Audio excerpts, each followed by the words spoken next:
नमस्कार। खेत खजाना में आपका स्वागत है। आज 3 अक्टूबर है, दिन है गुरुवार।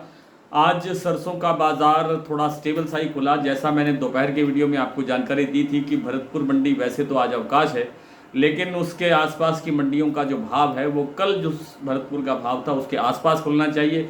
कल भाव खुला था 6632 रुपये और आज भाव नडवई मंडी का खुला है 6635 रुपये, यानी बिल्कुल ही स्टेबल, बिल्कुल ही एक उसके पास।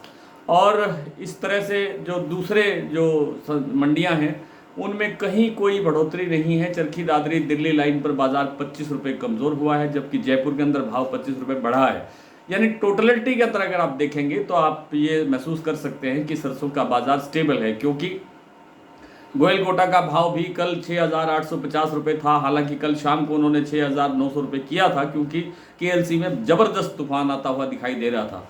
और उधर जो सलोनी प्लांट है उन्होंने भी बाज़ार 50 रुपये कल बढ़ाया था। उन्होंने आज उसी भाव को स्टेबल रखा, 7650 और 7550 का भाव।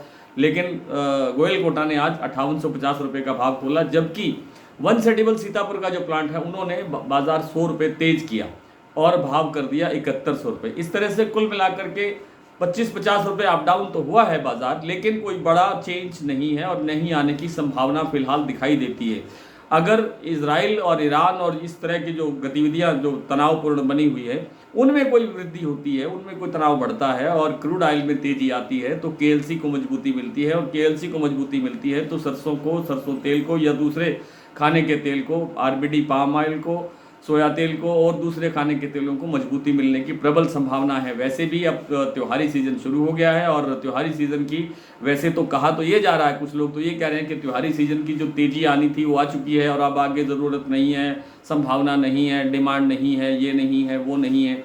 लेकिन कुल मिलाकर के जो सप्लाई है, आपूर्ति है, पाम की सप्लाई कमज़ोर है, सोया की तेल की सप्लाई जो है वो संतोषजनक है, बहुत ज़्यादा नहीं है, एक्सेस नहीं है। और मूंगफली की जो आवक जो फसल है वो बढ़ने वाली है, उसका प्रेशर जरूर बाज़ार पर बनेगा, ये बात ठीक है।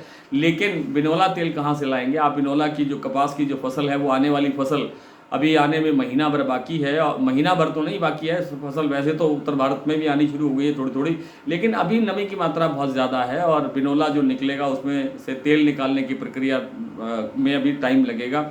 तो बिनोला तेल के अंदर भी आपूर्ति की दिक्कत है और सरसों तेल में भी दिक्कत है। सरसों तेल की आपूर्ति भी कम है, सरसों की आपूर्ति कम है, क्योंकि जो किसानों के पास अब सरसों नहीं है। कुछ स्टॉकिस्टों के पास थोड़ा बहुत सरसों हो सकता है, कुछ नेफेड के पास सरसों हो सकता है, लेकिन बहुत सारी शिकायतें भी आती हैं कि जो सरकारी सरसों आ रहा है उसके अंदर कहीं मिलावट है, कहीं कमज़ोर क्वालिटी है, कहीं किसी तरह की और तरह की शिकायतें हैं। तो उन सब कारणों से आपूर्ति को लेकर के संशय बना हुआ है। आगे सरसों, अच्छा एक चीज़ और देखने वाली होती है कि जो लोग सरसों तेल का उपयोग करते हैं वो सरसों तेल को ही प्राथमिकता देंगे। ये नहीं आप कह सकते कि सरसों तेल की आपूर्ति मूंगफली तेल से हो जाएगी या सोया तेल से हो जाएगी या पाम तेल से हो जाएगी, ऐसा नहीं होता है। जो पाम तेल का प्रयोग करते हैं वो पाम का ही करेगा, या जहाँ पाम का प्रयोग होता है, जिस एरिया विशेष के अंदर, जिस सेक्टर विशेष के अंदर, तो वहाँ पाम तेल का ही प्रयोग होगा, वहाँ सरसों का तेल नहीं जाएगा, वहाँ सोया तेल नहीं जाएगा। मतलब हर एक का एक अपना सेक्टर बना हुआ है, हर एक का अपना एक क्षेत्र बना हुआ है। उस एरिया के लिए, उस क्षेत्र के लिए, उस सेक्टर के लिए आपको वही पर्टिकुलर तेल देना होगा, तेल उपलब्ध करवाना होगा। इसलिए सरसों तेल की जो किल्लत है वो बनी रहेगी और सरसों तेल का भाव ऊंचा बढ़ने की संभावना प्रबल दिखाई देती है। सरसों में भी अभी कुछ और सुधार की गुंजाइश है। हाँ, यदि इजराइल और हम ये ईरान का जो कल परसों मामला हुआ था, इसमें अगर कोई गतिविधि बढ़ती है तो बाजार ज़्यादा तेज हो सकता है सभी खाद्य तेलों के अंदर। अदरवाइज बाजार सीमित दायरे के अंदर कारोबार करता रहेगा, थोड़ा बहुत बढ़ेगा फिर घटेगा, थोड़ा बहुत फिर बढ़ेगा फिर घटेगा।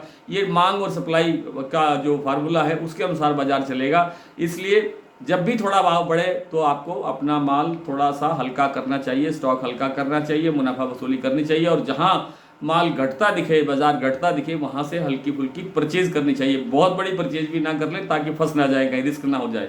तो कुल मिलाकर के सरसों के बाजार में या खाद्य तेलों के बाजार में मुझे मंदा दिखाई नहीं देता है। बेशक तेजी बहुत बड़ी नहीं है, लेकिन मंदा दिखाई नहीं देता है। आइए कुछ मंडियों के और प्लांटों के भाव की बात कर लेते हैं, लेकिन उससे पहले आपसे वही विनम्र निवेदन, यदि आप इस चैनल पर पहली बार है तो इसे सब्सक्राइब कर लीजिए। सब्सक्राइब करने के साथ साथ बेल आइकन को जरूर प्रेस कीजिए ताकि वीडियो अपलोड होते ही सबसे पहले आप तक पहुंचे। आप इसे लाइक और शेयर कर ही रहे हैं, इसके लिए आपका बहुत बहुत आभार। और आप हमारा डेली बुलेटिन जो सुबह व्हाट्सएप पर मिलता है, आप उसकी भी सदस्यता ले सकते हैं।